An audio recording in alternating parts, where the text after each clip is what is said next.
get uncomfortable in this spot as either player, because as Protoss, a lot of the modern Protoss play is you extend out right now and you take a third.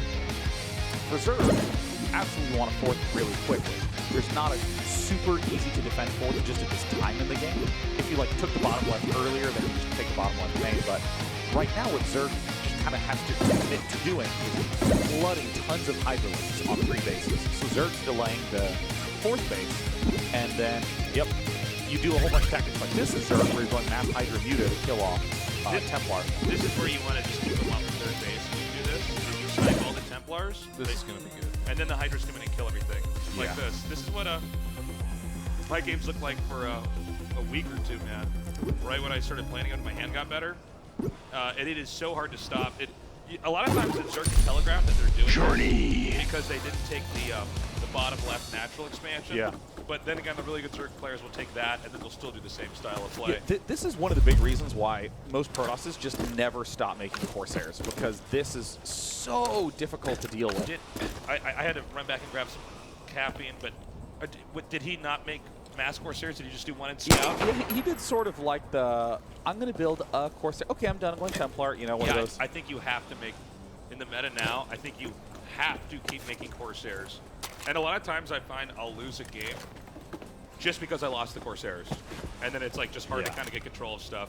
Well, what's interesting is that modern PvZ is less built around the Templar and more built around Corsair Zealot Dragoon in the mid game. You'll have like a Templar or 2 Templar, but you don't get like the huge numbers that you did in the days of old. LZ Gamer, were you shocked to see how Zerg's play remastered when?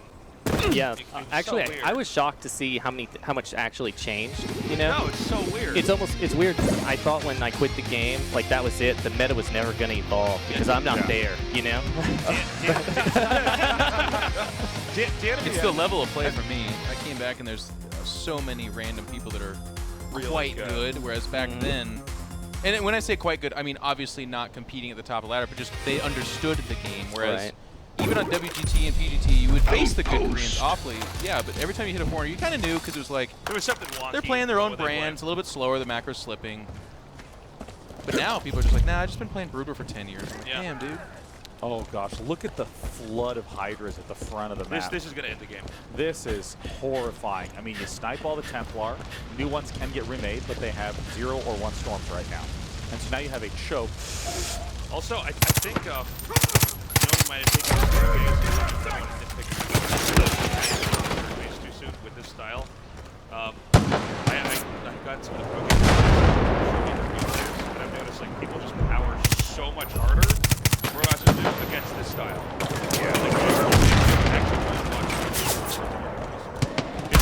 Yeah, you stay second versus third for a while. You don't actually.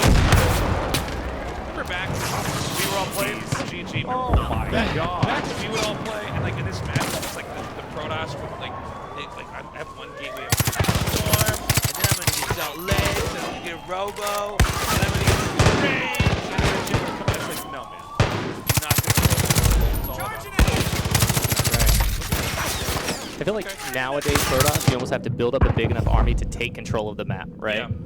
That's the reason you see where they make like 4 or 5 Corsairs early, and so then it deters them from going mutas. It's like, all right, well they're already committing to this. Not just that, but they spend a lot of gas on Scourge. Right, exactly. The amount of gas they spend on Scourge, they can't get a lot of lurkers. Because if they were going to go lurkers, then all their overlords would already be dead. And then you have like 1 to 2 lurkers, and you don't really care about that because you get your robo like after 100 supply. And if 1 or 2 lurkers, you're still surrounded with the zones. If it's by the Nexus, make an argument for that.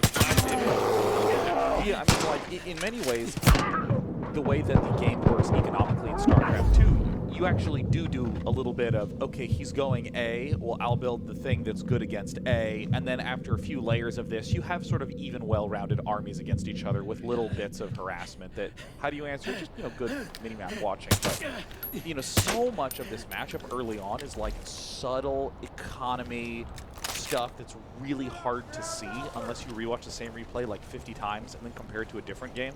Because, I pretty much have never stopped watching Brood War throughout, all the StarCraft 2 stuff. Is this launching us? Yeah. Yeah. Oh, yeah.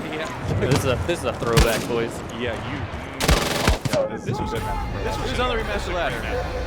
But it made me mad so many times. When you take that third, and they just run by it into your Which natural. And you're third? like, Which third do you take? Do you take the one with I mean, the you two could, if you could gases, take or- the double gas, that's great. But in a lot of matchups, you kind of are Right. in a weird spot. To just Did you take ever the try middle. taking the other natural?